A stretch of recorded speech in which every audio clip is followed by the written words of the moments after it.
All right, here we are with chapter 4. We're really moving along now. And chapter 4 is a little bit of an extension on chapter 3. So, in this chapter, we're going to be looking at the structures of DNA, RNA. We're going to be looking at how chromosomes are put together, the genetic code, the essential processes that form what's called the central dogma of biology, the transcription and translation, and then end up this chapter discussing briefly mitosis and the actual division of the cytoplasm called cytokinesis.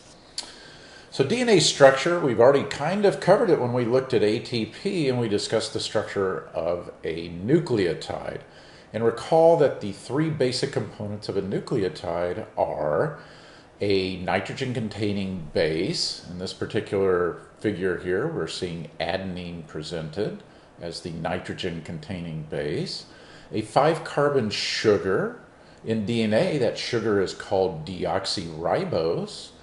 And then a phosphate group. In ATP's case, it was 3 phosphates, but in the nucleotides that go into formation of DNA and RNA, there will be 1 phosphate group.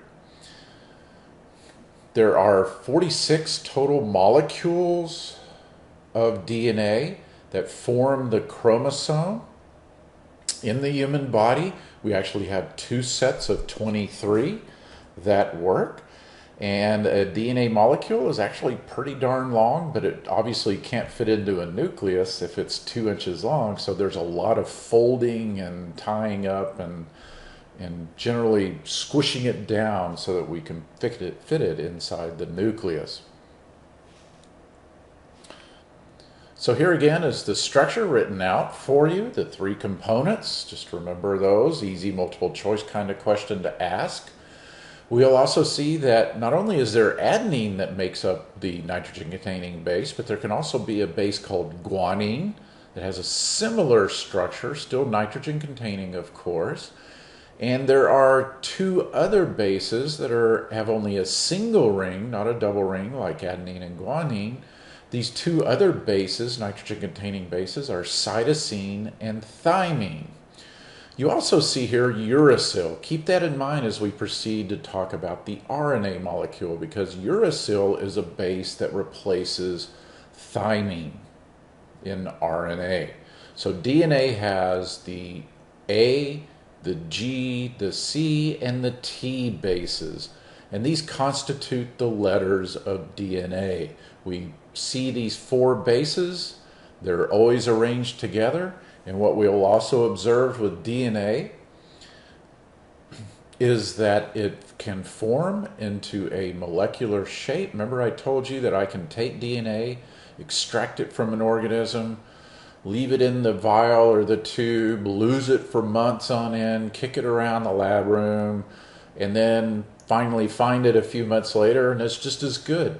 And that's because of the tremendous number of hydrogen bonds that exist between the bases of DNA. These hydrogen bonds provide stability to the formation of the double helix. So the double helix involves the formation or the attachment of the bases together, but also involves attachment of the phosphate groups of one nucleotide attaching to the sugar group of another nucleotide, and this is called the backbone.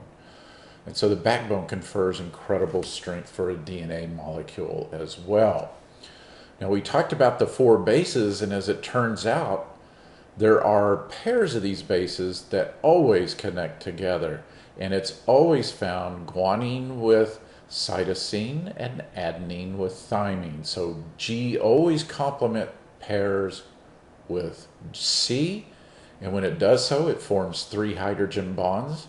And A always complement pairs with T, and when it does so, it always forms 2 hydrogen bonds.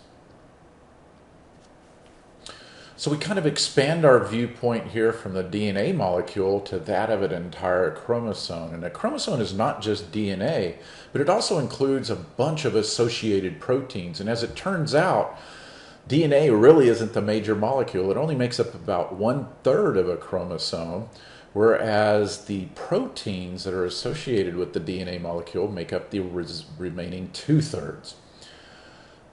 So DNA is always copied within the cell. We're going to look here in just a bit at the cell cycle and see when DNA is copied.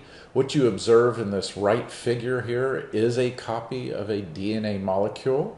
It will normally exist during the cell cycle as one of these. But this is the picture we always see in books.